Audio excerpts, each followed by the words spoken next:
अगर वृत्ति ठीक है और आहार शुद्ध है तो सोना ना सोना उसमें कोई फर्क नहीं पड़ता। दिन में घंटा भर सो लिए तो रात्रि की अपनी दिनचर्या पूरी कर ली। जैसे महाराज जी पिताजी का कार्य ऐसा है कि कभी 3 बजे आते हैं, कभी 1 बजे, या कभी सुबह का कार्य होता है तो जल्दी जा। तो हमें अपनी दिनचर्या पे फर्क नहीं पड़ना चाहिए। 3 बजे आए, हम 6 घंटे सो लिए, 6 घंटे सो लिए, 6 घंटा सोना होता ना। 9 बजे उठे, अब हमारा 9 बजे से प्रातःकालीन दिनचर्या शुरू हो जाएगी। फिर महाराज जी वो मन पूरा कह देता है कि वाह चलो अब तो आज तो काम करके आए हैं, आज थोड़ा। नहीं नहीं, यही मन को ठीक करने के लिए ब्रह्मचर्य और भोजन, हमारी बात पर ध्यान दीजिए। ब्रह्मचर्य और आहार शुद्ध है तो आपकी दिनचर्या ठीक चलती रहेगी, और ब्रह्मचर्य ठीक नहीं, आहार शुद्ध नहीं तो प्रमाद स्थिति आ जाएगी और आपकी दिनचर्या बाधित हो जाएगी। शिल्पा शर्मा जी उज्जैन से। राधे राधे महाराज जी। महाराज जी, नए साधक की ऐसी क्या दिनचर्या होनी चाहिए जिससे ग्रस्त कार्य के साथ साथ भक्ति के मार्ग पर भी चल सकें, जिससे भक्ति में कोई बाधा? पहली बात नाम को पकड़े, नाम को। दूसरी बात व्यभिचार को त्यागे। अगर पराई माता बहनों की तरह या पराये पुरुष की तरफ गंदी दृष्टि है और आप गृहस्थी में हैं और गंदे आचरण करते हैं तो भूल जाओ कि आप अध्यात्म में चल पाओगे।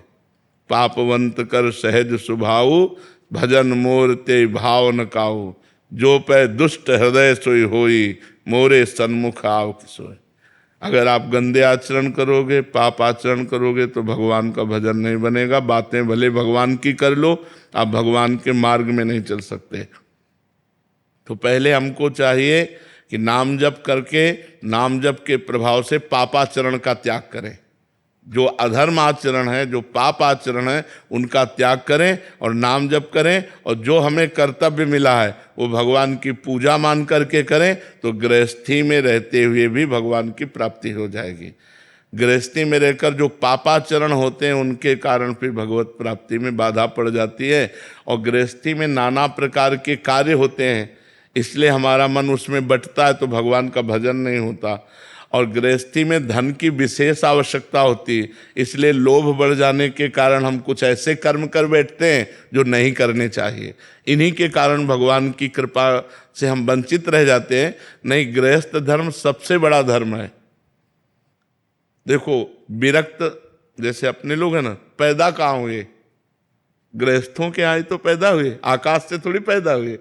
गृहस्थ धर्मावलंबी किसी न किसी गृहस्थ से, हमारे माता पिता गृहस्थी तो थे। अच्छा, हमारे वस्त्र कहाँ से मिल रहे हैं? गृहस्थों से। हमारा भोजन कहाँ से चल रहा है? गृहस्थों से। गृहस्थ आश्रम पशु पक्षी विरक्त सबका पोषण करते हुए अगर वो भजन कर रहा है तो बहुत जल्दी भगवत कृपा। पर गृहस्थी में ऐसे पाप होते हैं जो मानते ही नहीं कि हमसे पाप हो रहे हैं। जैसे गर्भ हत्या बड़ा भारी पाप है, भ्रूण हत्या बड़ा भारी पाप है, पराई स्त्री से व्यभिचार करना या पराये पुरुष से व्यभिचार करना बड़ा पाप है।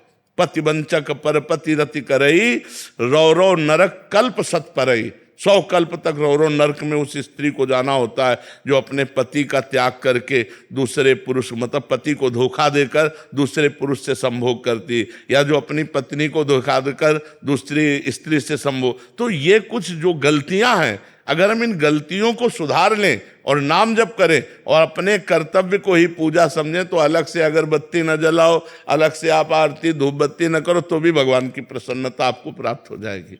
खूब नाम जप करो और पापाचरण का त्याग करो, तो नए साधक क्या, सबका जीवन मंगलमय हो जाएगा। प्रशांत कुमार जी। राधे राधे महाराज जी। महाराज जी, जब हमारा मन विचलित होता है व्यापार या पारिवारिक या अन्य कारणों से, तो हम अपने पास गंगा जी के शमशान घाट पर जाते हैं और वहां चिताओं को जलते देखते हैं तो मन शांत हो जाता है। महाराज जी, ऐसा क्यों? क्योंकि उस समय वैराग्य होता है। हमारी बुद्धि जब देखती कि अंतिम निर्णय ये है, तब लगता है सब बेकार है यार। अंतिम निर्णय जब देखते हैं, इसी से तो महात्मा बुद्ध जी को वैराग्य हुआ था। जब उन्होंने देखा 100 तो उसको रुकवाया और कहा ये क्या है? बोले ये मनुष्य ही है, इसकी अंतिम दशाएं होती। बोले जब अंतिम दशाएं होती तो अपना जीवन बर्बाद क्यों करे, परमात्मा की प्राप्ति में लगाए। तो फिर उन्होंने संन्यास लेकर के भगवान के चिंतन के प्रभाव से ब्रह्मबोध संपन्न महापुरुष हो गए।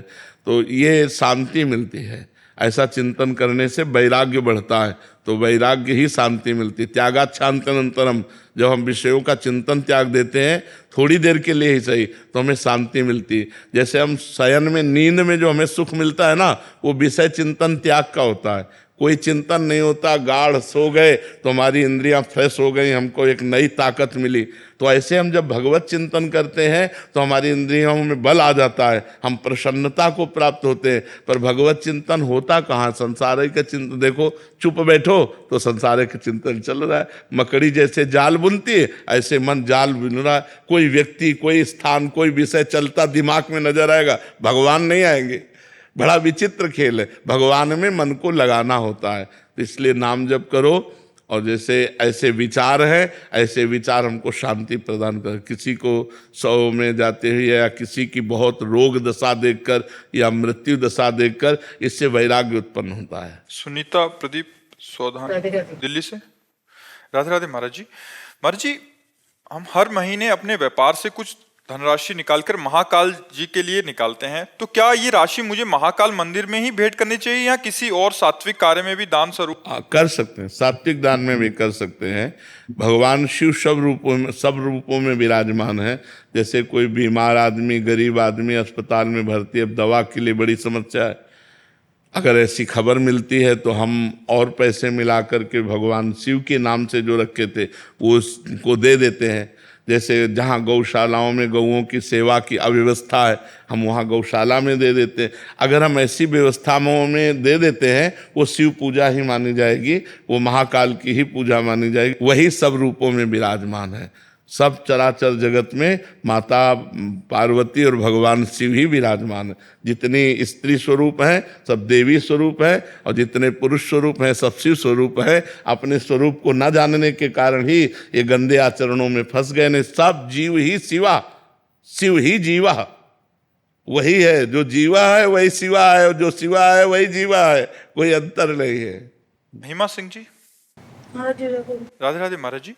महाराज जी, यदि मैं किसी ज्यादा गरीब को देखती हूँ तो रोना आता है और ज्यादा अमीर को देखती हूँ तो रोना आता है, तो महाराज जी इसका कारण क्या है? तो वैसे सबको चाहिए दुखी को देखकर दुखी हो जाना। इतनी मनुष्यता तो चाहिए कि किसी के भी दुख में हम दुखी हो जाएं और उपाय सोचें कि इसको हम कैसे सुख पहुंचाएं। अगर इतनी बात है तो ये मनुष्यता है, ये राक्षसीपना है। किसी के सुख में हम उस दुखी होकर उसे दुख प्रदान करने की भावना करना, और किसी के दुख में हम दुखी होकर उसे सुख प्रदान की, ये मनुष्यता है। और सुख दुख दोनों से परे उसे भगवान का स्वरूप समझकर सेवा करना, ये भागवतिकता है, ये देवत्व है। तो हमें चाहिए कि कम से कम मनुष्यत्व तो ले आवे, तो अच्छी बात है। जो दुख में है उनके दुख में द्रवित होकर रोना चाहिए, और उनके दुख की निवृत्ति के लिए उपाय सोचना चाहिए। मन वचन कर्म से यदि हम में कोई सामर्थ्य है तो हम उसकी दुख निवृत्ति जरूर करें। ये हमारी मनुष्यता है। मनुष्यता का यही फल है कि हम दूसरों के दुख में दुखी हो जाएं और दूसरों की दुख निवृत्ति का उपाय करें। अजय जी। राधे राधे गुरु जी। राधे राधे महाराज जी। महाराज जी, मैं राधा कृष्ण जी का नाम जप करता हूँ और जप करते समय रात को सो जाता हूँ और सोने की अवस्था में भी जाप चलता रहता है, मुझे ऐसा आभास होता है महाराज जी। पर मैं अभिनय की लाइन में हूँ महाराज जी, एक्टिंग करता हूँ तो स्क्रिप्ट को याद करना होता है और सोचना बहुत पड़ता है महाराज जी कैरेक्टर के लिए, तो फिर नाम जप में व्यवधान आता है महाराज जी। ऐसे में हमेशा नाम चलता रहे, दोनों ही नहीं, उसे भी भगवान की पूजा मान लो। जो अभिनय कर रहे हो वो भी भगवान की पूजा मान करके एकाग्रता पूर्वक अपना ठीक अभिनय करो। चाहे वो जो भी अभिनय हो, वो भगवान ने संसार रूपी रंगमंच पर सबको अभिनय दे रखा है और आपको भी दे रखा है। तो अपने अभिनय को भगवान की पूजा मान लो। तो जैसे 2 घंटे हम अभिनय किया और 2 घंटे बाद हे श्री कृष्ण करुणा में कृपा में, ये 2 घंटे का समय जो संसार की लीला में गया वो मैं आपको समर्पित करता हूँ। तो एक कर्म समर्पण भी आपका भजन बन जाएगा। नहीं तो एकाग्रता तो अपने अपने कर्मों में करनी ही पड़ेगी, और जब एकाग्रता करेंगे तो नाम छूट जाएगा।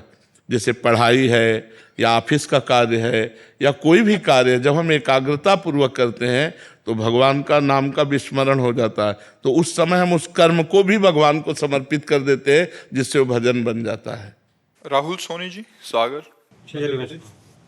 राधे राधे महाराज जी। महाराज जी, पिछले 2 सालों से आपका सत्संग और एकांतिक वार्तालाप सुन रहा हूँ और आपके बताए मार्ग पर चलने का प्रयास कर रहा हूँ। महाराज जी, मेरे अंदर एक प्रश्न है कि गुरु से मिलना और गुरु में मिलना, इनमें क्या अंतर है? गुरु से मिलना और गुरु में मिलना। गुरु से मिलने के बाद गुरु की आज्ञा का पालन करके गुरु के द्वारा दिए हुए मंत्र और नाम में तन्मय हो जाना गुरु से मिलना है, समझ रहे हो। और जब हम भगवदाकार स्थिति को प्राप्त हो जाते हैं तो जो गुरुदेव वही हम, जो हम वही गुरुदेव, वो गुरु में मिल गया, वो गुरुमय हो गया। गुरु और शिष्य का भेद तब तक रहता है जब तक अज्ञान रहता है, और जहाँ अज्ञान निवृत्त हुआ तो जो गुरुदेव हमारी आत्मा है वही हमारे हृदय में स्फुरित हो जाते हैं। तो गुरु से मिलना और गुरु में मिलना, गुरु में मिलना का मतलब होता है सिद्ध पुरुष, और गुरु से मिलने का मतलब होता है साधक। साधक गुरु से मिलता है, और जब गुरु के द्वारा बताई हुई साधना में परिपक्व अवस्था को प्राप्त होता है तो गुरु में मिल जाता है, वो गुरुमय हो जाता है, वो गुरु स्वरूप हो जाता है। किसका प्रश्न था, बात समझे आप? महाराज जी, एक ये था कि हम मतलब साधना में चल रहे हैं और अपने इष्ट राधा वल्लभ जी की, अपने गुरुदेव भगवान की और आचार्य महाप्रभु की छवि विराजमान की है, राधा नाम विराजमान की और योगल सरकार की, तो उसकी उपासना कर रहे हैं, लेकिन अभी दीक्षा प्राप्त नहीं हुई है, तो ये अपराध तो नहीं? नहीं नहीं, ये तो सौभाग्य है, अपराध नहीं। खूब सेवा करो, खूब सेवा करो। दीक्षा का मतलब होता है स्वीकृति। अगर हम किसी संत भगवंत के भाव को स्वीकार करते तो हम शिष्य ही हैं, उसमें कोई कंठी बंधे तभी दीक्षा मानी जाए, ऐसी बात नहीं है। उन्होंने बात सुनी और मान ली तो उनका कल्याण हो रहा है। तो कल्याण के लिए, मंगल के लिए हमें संत की बात मानना आवश्यक है, ना कि दीक्षा लेना आवश्यक है। अगर हमने उनकी बात मान ली तो हमारे गुरु हैं, और चाहे संबंध बनाओ दीक्षा का या ना बनाओ, वो गुरु हैं, उसी से कल्याण हो जाएगा। जैसे बोले राधा राधा जपो, राम राम जपो, तो आप संत की बात मान लो, हो गए। उनके मुख से निकला हुआ नाम आपका मंगल कर देगा। लता खत्री जी, जयपुर से। राधे राधे। राधे राधे महाराज जी। महाराज जी, अच्छे कर्म का फल अच्छा और बुरे का बुरा, तो महाराज जी कर्मों से मुक्ति कैसे मिलेगी ऐसे में? भगवान की शरण में जाने से। सर्वधर्मान परित्यज्य मामेकम शरणम ब्रज, भगवान करें।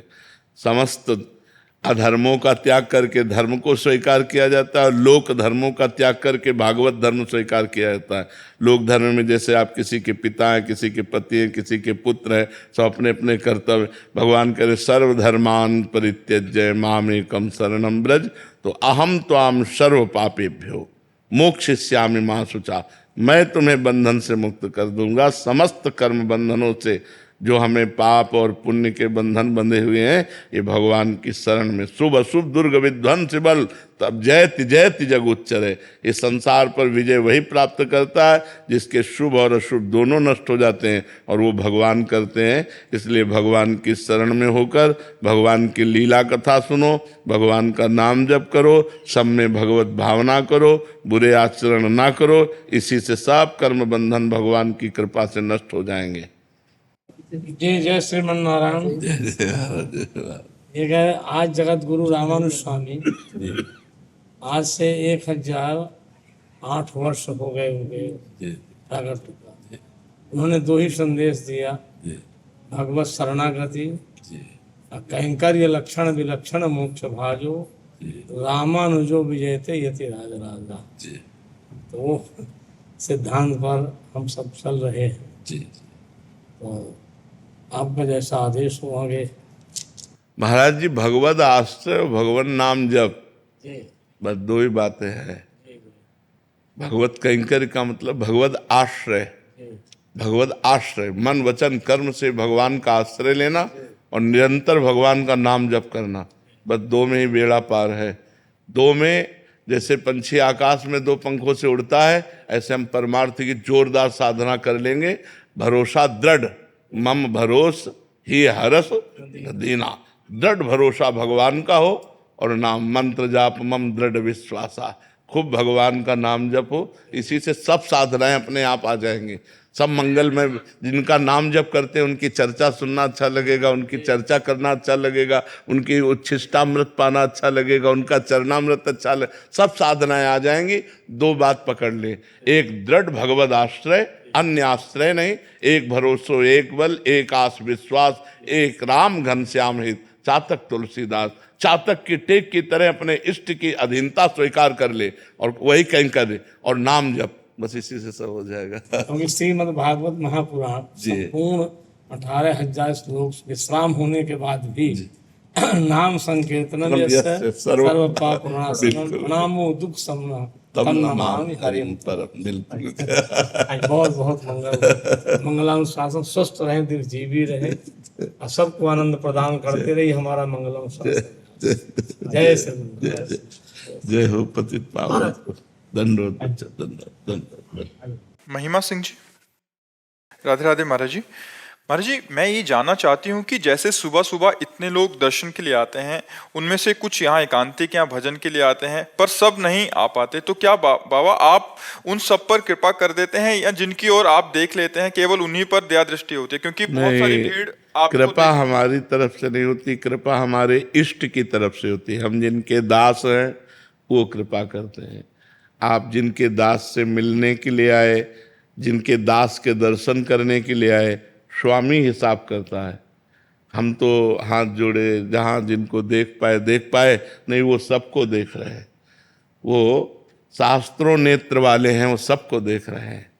एक क्षण में अनंत ब्रह्मांडों को देख सकते हैं, तो वो सबको देखते हैं और वही हिसाब करते हैं।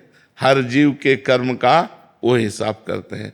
तो आप जिस भावना से आए हैं, जो भाव कर रहे हैं, हमारे मालिक, हमारे ईश्वर, हमारे प्रभु वही आपको मंगल करते हैं, वही आपको सुख प्रदान करेंगे। हमारी सामर्थ्य कहाँ है कि हम कृपा कर सकें? हम तो खुद कृपा के भिखारी हैं, प्रियालाल की कृपा के भिखारी हैं। उन्हीं की कृपा सब पर है, उन्हीं की कृपा से सबका मंगल होता है। हम किसी का मंगल कर सकें ऐसे हम में सामर्थ्य नहीं। हम खुद जिनके चरणों में अपने मंगल के लिए पड़े हैं, उन्हीं मंगल भवन से सबका मंगल होता है और वो सबको देखते हैं और वो सब पर कृपा करते हैं। बबली रानी जी हरियाणा से। राधे राधे। राधे राधे महाराज जी।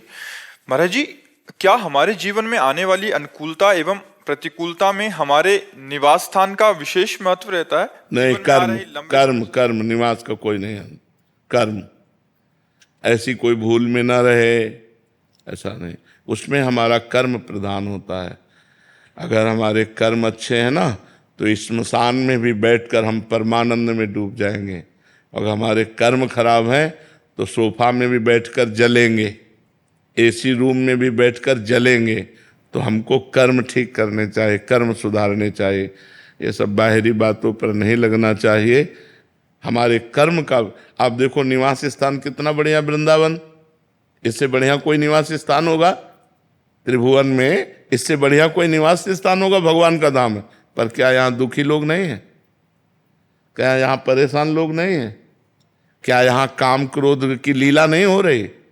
सब हो रहा है, संसारिकता में सब हो रहा है। तो जो जैसे कर्म, अब जो केवल प्रिया प्रीतम का भजन कर रहे हैं, प्रिया प्रीतम में चित्त जोड़े, उनको आनंद का अनुभव हो रहा है। जो संसार में चित्त जोड़े, काम क्रोध लोभ से परेशान हो रहे हैं, चिंता शोक भय उद्विग्नता, ये उनको परेशान कर रहे। तो हमारी बात को समझना, अगर निवास स्थान के प्रभाव से दुख या सुख की प्राप्ति हो, तो वृंदावनवास से सबको परमानंद की प्राप्ति होनी चाहिए, क्योंकि ये परमानंदमय धाम है। नहीं हो रही? आप देख लो, बैठे तो हो, तुम भी तो बैठे हो।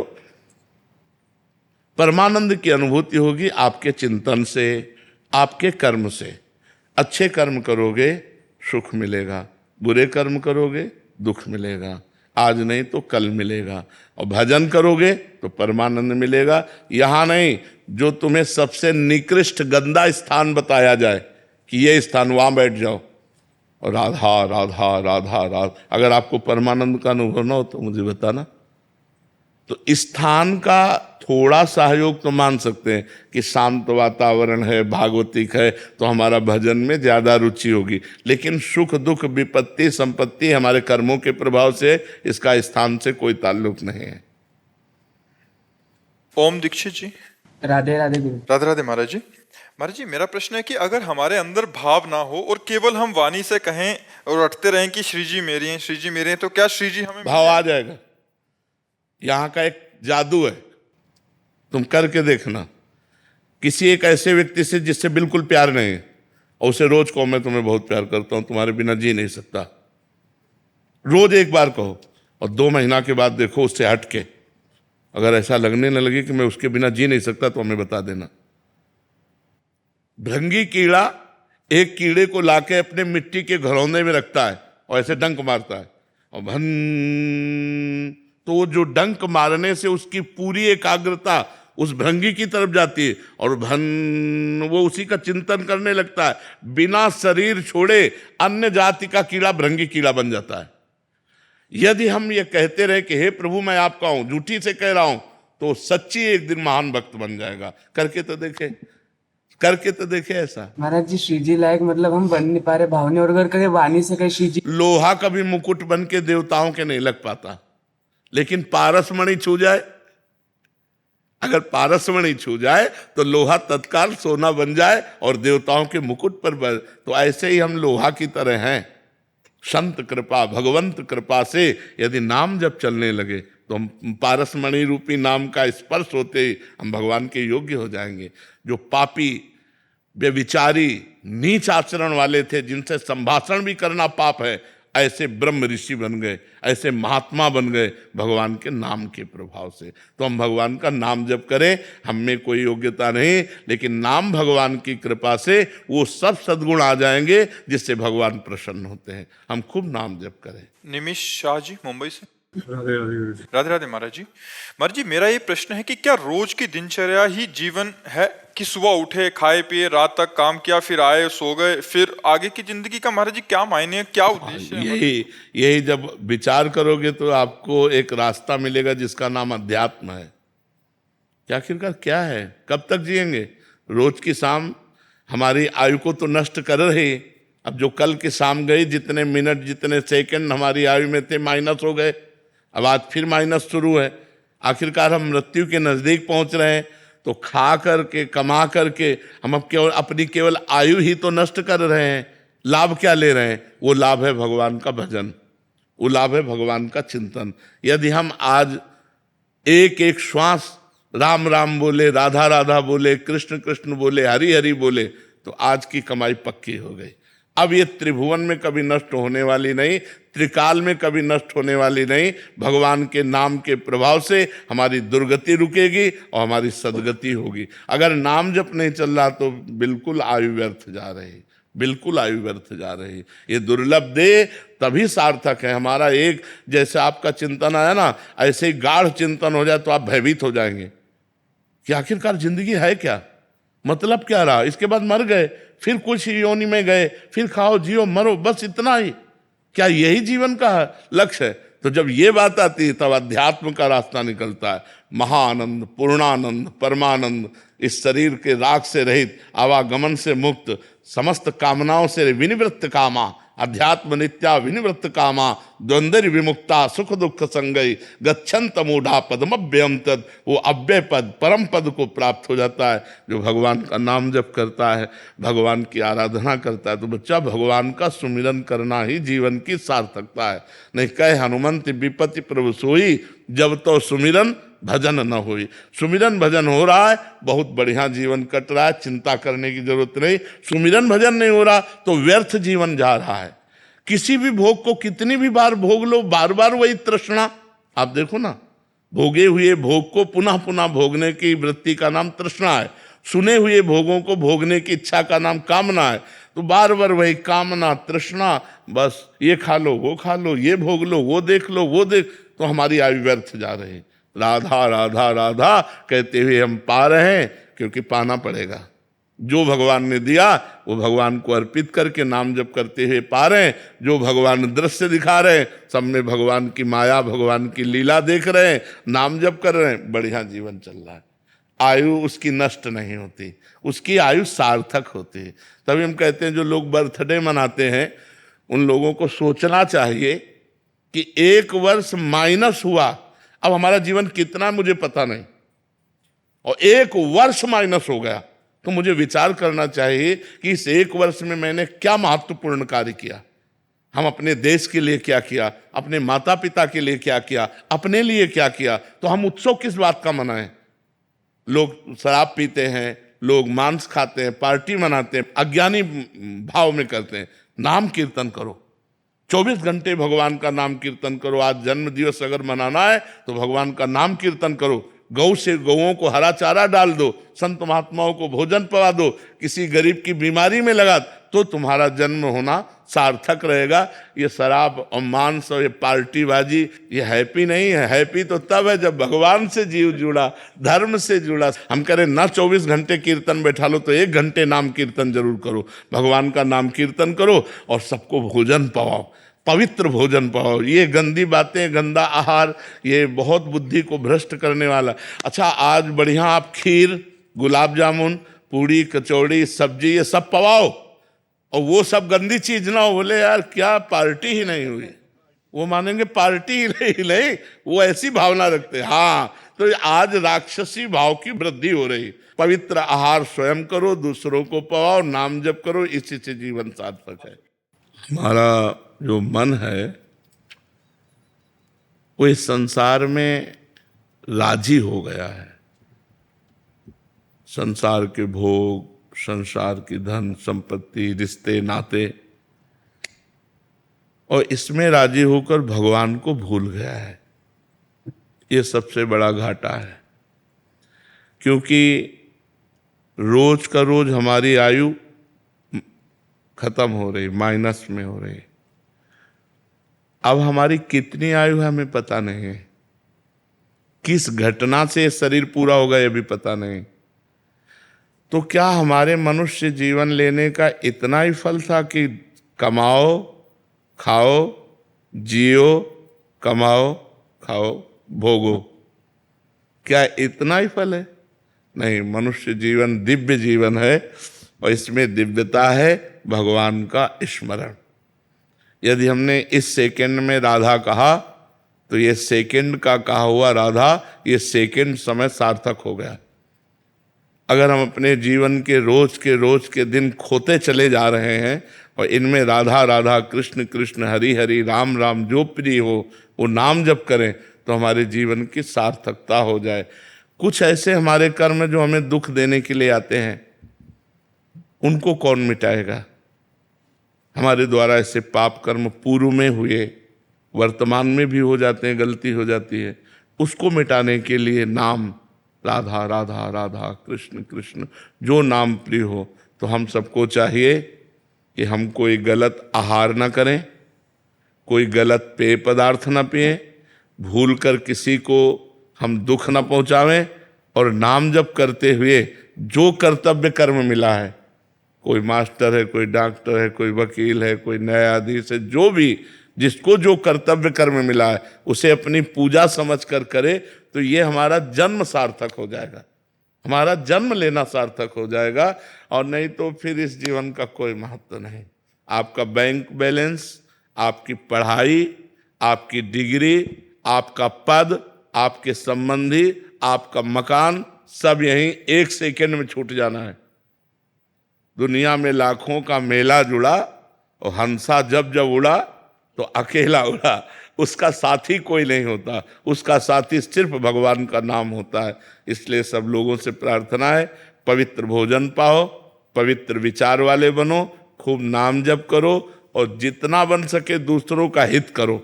इससे भगवान प्रसन्न होते हैं, और भगवान प्रसन्न हो गए तो हमारा मनुष्य जीवन लेना सार्थक रहा। नहीं तो फिर व्यर्थ हो जाएगा। हम रोज मृत्यु के नजदीक पहुंच रहे हैं। 40 साल, 50 साल, 35 साल की श्वासें गई, अब कितने सेकंड या मिनट या महीना या वर्ष है हमें पता नहीं। अगर हम नाम जप नहीं करते तो ये सब यहीं छूट जाएगा। फिर अगला जन्म हमारा होगा पशु पक्षियों में, फिर हम कुछ नहीं कर पाएंगे। अगर मनुष्य जीवन में हम अब कुछ ना कर पाए, प्रायः लोगों की बुद्धि केवल वर्तमान भोग में रहती है कि आज का जीवन हमारा सुखी है, कल किसने देखा है? नहीं, बुद्धिमान वही है जो आज का भी सुख देखे और कल के सुख की व्यवस्था करे। आज आप जिस सुख में आ गए हैं मनुष्य जीवन में, इससे बड़ा कोई सुख नहीं है। बड़े भाग मानुष तन पावा, सुर दुर्लभ, सदग्रंथ देवताओं के लिए भी दुर्लभ है। क्या हम सुअर कुत्ता बन करके सुखी हो पाएंगे? जब हम मनुष्य बनकर सुख ना ले पाए तो सुअर कुत्ता बनकर ना तो भजन कर पाएंगे ना सुखी हो पाएंगे। तो अन्य योनियां जो 83,99,999 योनियां हैं, उनमें किसी में इतना विवेक जागृत नहीं जितना मनुष्य में जागृत है। तो हम भगवान का भजन करके, तीर्थयाटन करके, सत्कर्म करके ऐसे कमाएं कि हमें फिर अगला मनुष्य जन्म मिले और फिर हम अच्छा कार्य करें, अपने देश के लिए, अपने समाज के लिए, अपने विश्व के लिए मंगल विधान करें, तो हमारे मनुष्य जीवन की सार्थकता है। मनीषा जी। राधे राधे गुरुदेव। राधे राधे महाराज जी। महाराज जी, जब आप स्वस्थ थे तब प्रभु ने कोई विशेष व्यवस्था नहीं की, अब जब उन्होंने सब व्यवस्था कर दी तो स्वास्थ्य के वही कारणों बात है ना कि जब खाने के लायक थे तब खाना नहीं था, और जब खाने लायक नहीं है तो सब व्यवस्थाएं कर दी है। पर बड़ी कृपा है भगवान की कि ऐसी परेशानियों के बीच में भी वो अपनी शरण में रखें, अपने चरणों में रखें और चर्चा हो जाती है भगवान की। ये बड़ी कृपा है।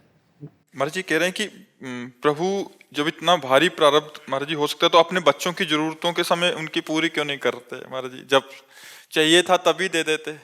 आज उनका खेल ही ऐसी है कि बड़े लीला बिहारी है, बड़े लीला बिहारी है। उनकी हरि तेरी गति लख न परे। सोचो, किसी के यहाँ बालक होता है तो उसको सुविधा दी जाती है, और आप जिनके बालक बनने आ रहे हैं उनके हथकड़ी, बेड़ियां, जकड़ी, कंस के कारागार में विशेष कष्ट की परिस्थिति। और आ कौन रहे? अखिल लोक ब्रह्मांडों के स्वामी आ रहे, और देवकी वसुदेव के हाथ पैर में बेड़ियां जकड़ी हुई हैं और दुष्ट राक्षसों का कड़ा पहरा है कंस का। किसी भी तरह की कोई सुविधा ना दी जाए। भारी कष्ट में 6 बच्चे मार डाले गए। कितना भयंकर कष्ट आप सोचो।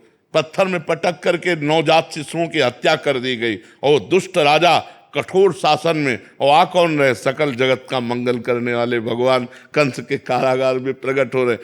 देवकी जी देखकर अभी छक नहीं पा रही हैं कि वो आदेश कर रहे हैं हमको गोकुल में छोड़िया।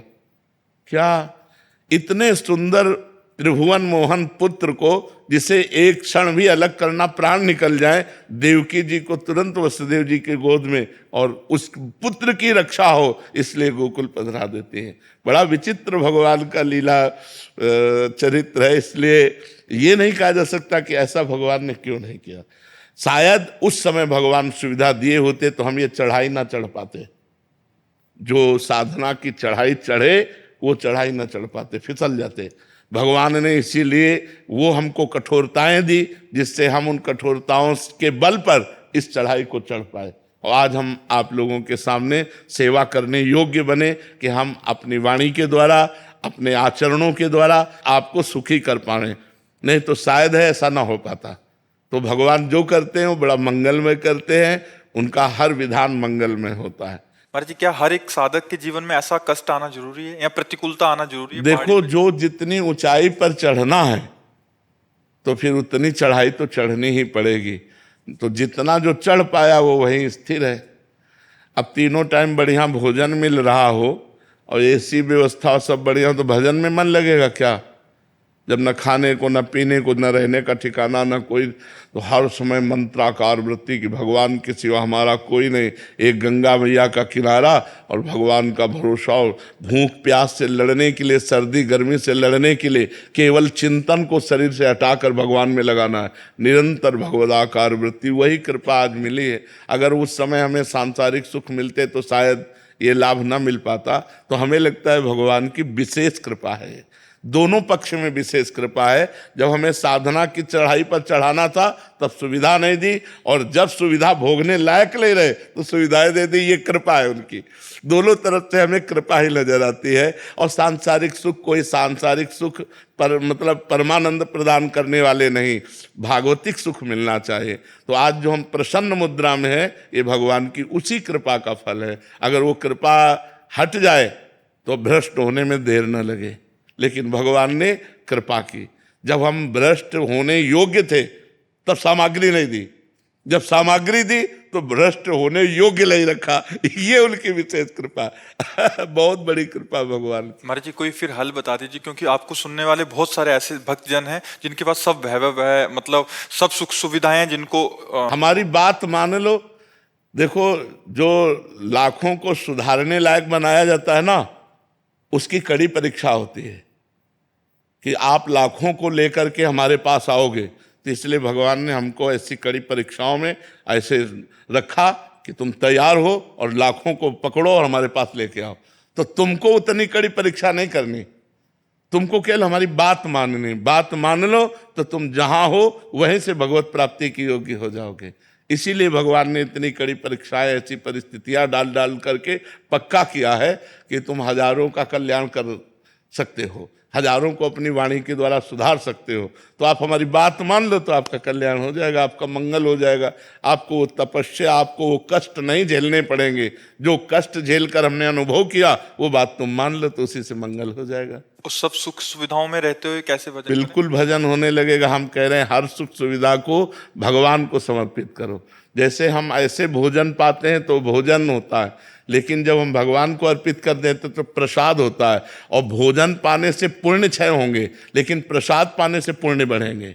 ऐसे हम नाथ सकल संपदा तुम्हारी, मैं सेवक समेत सुत नारी, संपूर्ण परिवार को भगवान का अर्पण भाव करके और सब में भगवत भाव करके नाम जप करते हुए हम व्यापार नौकरी जो भी करते हैं ईमानदारी से करें तो गृहस्थी में रहते हुए हम संत हैं, गृहस्थी में रहते हुए हम भगवत प्राप्त हैं। बात होती है आचरणों से, चिंतन से, वो आप भी कर सकते हो। अच्छा, जैसे गृहस्थ आदमी को काम वेदना आई, अपनी पत्नी है, अपनी पत्नी से अगर दूसरे की पत्नी तो वही पाप हो गया। ऐसे ही मोह सताया तो अपने पुत्र में गोपाल जी की भावना करो, मेरे भगवान पुत्र रूप में आए, तो आपका कल्याण है, आपका मंगल है। जैसे हम चराचर जगत में भगवत भाव कहते हैं, आप अपने परिवार में भगवत भाव करके मुक्त हो सकते हो। पर भाव करना पड़ेगा, सब में भगवत भाव करना पड़ेगा। तन मन धन सर्वस्व भगवान का मानना पड़ेगा, नाम जप करना पड़ेगा और कोई पाप आचरण ना हो, ये सावधानी रखनी पड़ेगी। तो गृहस्थ में रहते हुए सुखपूर्वक भगवान की प्राप्ति हो जाएगी। करमवीर जी आगरा से। राधे राधे महाराज जी। गुरुदेव, आपको आनंद किस रस में ज्यादा था लगा, काशी वाले में या वृंदावन वाले में? एक दूध का खोया, बूरा, पेड़ा, बर्फी, कई पदार्थ बनते हैं, उसका स्वाद अलग अलग होता है, लेकिन होता तो मेन पॉइंट दूध ही है। चाहे शिव कहो चाहे श्याम कहो, वो ब्रह्म तो एक ही है ना, उसका रसास्वादन अलग है। नहीं, दूध की बर्फी का और खोया को चीनी से बोर करके ऐसे पाना, और पेड़े अलग अलग उसके कई पदार्थ बनते हैं, तो स्वाद विशेष बदल सकता है, लेकिन तत्व तो वही रहता है ना, दूध ही। ऐसे ही परमात्मा एक है, चाहे राम कहो चाहे श्याम कहो चाहे शिव कहो चाहे दुर्गा कहो चाहे जो भी कहो, परमात्मा एक है। उसका स्वाद, अब जैसे नाम कीर्तन कर रहे हैं, इसका स्वाद अलग है, ध्यानस्थ होकर मंत्र जप रहे हैं, इसका स्वाद अलग है उसी परमात्मा का। उसकी कथा सुन रहे हैं, उसका स्वाद अलग है। उसकी सेवा कर रहे हैं, उसका स्वाद अलग है। उनके सामने हम नाच रहे हैं, उसका स्वाद अलग है, लेकिन है वो सब परमानंद भगवान का ही स्वाद। अब भगवान शिव का जो स्वरूप है और भगवान श्याम सुंदर का जो स्वरूप है, तत्व एक है, लेकिन दोनों का अलग है। जब हम रसास्वादन की बात करते हैं तो स्वयं भगवान रास रस का रसास्वादन करने के लिए शिव जी गोपीश्वर बनकर वृंदावन में रास में प्रवेश करते हैं और चुनरी ओढ़कर रास का रसास्वादन करते हैं। तत्व एक है, लेकिन जब स्वाद की बात करते हैं तो जो रज शिव सनकादिक याचत, सो रज शीश चढ़ाऊं किशोरी तेरे चरणन की रज पाओ। तो वही भगवान शंकर कृपा करके हमको भेजे और किशोरी किशोर जी की सेवा में। तत्व एक है, रसास्वादन अलग अलग है। अब जैसे श्याम लीला और रामलीला, बड़ा अंतर है, बड़ा अंतर है। गंभीर मर्यादा, बिल्कुल कहीं इतनी भी मर्यादा का, वही राम है वही श्याम। प्रेम की एक अपनी मर्यादा होती है। ये प्रेम लीला अवतार, लीला पुरुषोत्तम है और वो मर्यादा पुरुषोत्तम है, और है एक, पर लीला में बड़ा अंतर है। प्रेम लीला स्वच्छंद, प्रेम की एक अपनी मर्यादा होती है। वंशीनाथ की आई ब्रजनार सुनत बंसी रो, गृहपति बंद विसारे, दर्शन मदन गोपाल मनोहर, मनसी ताप निवारे। हर्षित बदन, बंक अवलोकन सरस मधुर धुनि गावे, मधुमय श्याम समान अधर धर मोहन वेणु बजावे। रास रचिव बनमाही बिमल कलप तरु छाही, बिमल कलप तरु तीर सुपेसल शरद रैनवर चंदा, शीतल मंद सुगंध पवन बह तहाँ खेलत नंद नंदा। अद्भुत ताल मृदंग मनोहर किंकिन शब्द कराही, यमुना पुलिन रसिक रस सागर रास रचिव बनमाही। देखत मधुकर केली मोहे खग मृग बेली, मोहे मृग धेनु सहित सुर सुंदर प्रेम मगन पट छूटे, उडगन चकित थकित शशिमंडल कोट मदन मन लूटे। अधर पान परिरंभन अतिरस आनंद मगन सहेली, जय श्री हरिवंश रसिक सच पावत देखत मधुकर केली। वो अद्भुत रस, एक गोपी एक श्री कृष्ण, एक गोपी एक श्री कृष्ण, वो अद्भुत रास रस ये कहीं नहीं आप देखोगे।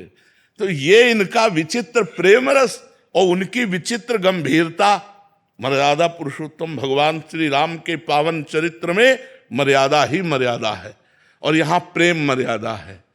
तो तत्व एक है, जब लीला की तरफ देखो तो अलग अलग स्वाद है। वही परमात्मा राम बनाए, वही श्याम बनाए, वही शिव बनाए, वही दुर्गा बनाए, वही काली बनाए, वही सब रूपों में है, उसके सिवा कोई नहीं है जी। संजय द्विवेदी जी, कानपुर से।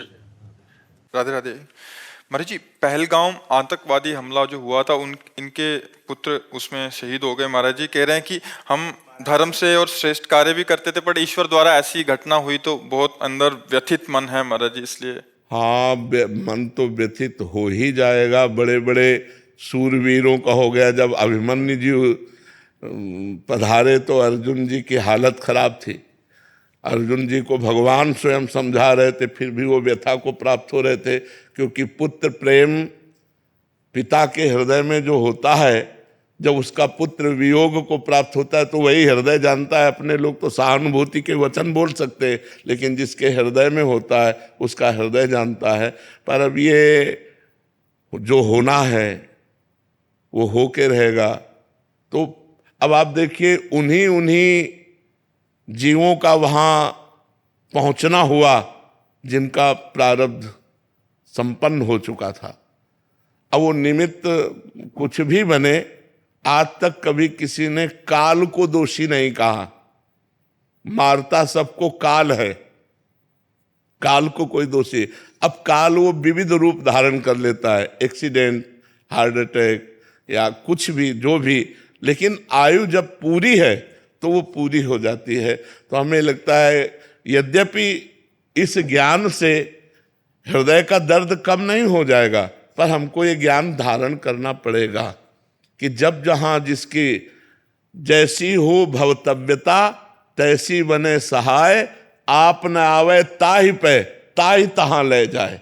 अब आप देखो, अगर एक दिन ना जाते, एक दिन पीछे हो जाते, घटना बच जाती, लेकिन उसी समय जहाँ जो कुछ लीला होनी है वो लीला। तो इसलिए धैर्यवान बनो, हृदय को। बहू है, पत्नी 2 महीने पहले विवाह हुआ था। नहीं, हम व्यथित हैं, हम भी कई दिन तक व्यथित रहे। जब ये घटनाएं सुनी ना, कई दिन तक, तो आप तो वहाँ उपस्थित होगी। हम लोग जिसके आंखों के सामने, वहाँ तो सब पत्नियों के सामने तो पूछ के मारा था कि अगर हिंदू हैं तो बोलिए।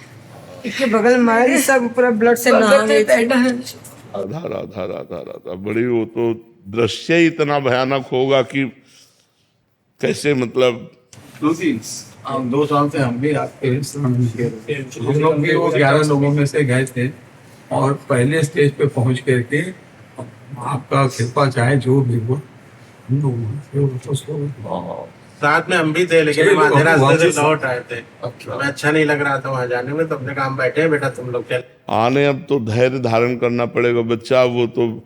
लेकिन तुमने वो दृश्य देखा है, वो कितना भयानक दृश्य होगा, जिस दृश्य को आपने अपने सामने देखा कि अपना जीवन साथ। वो हम लोग के दिमाग से जाता ही नहीं। हमारे गुरु रमण तिवारी महाराज नाम जप करते नहीं, वही चेहरा।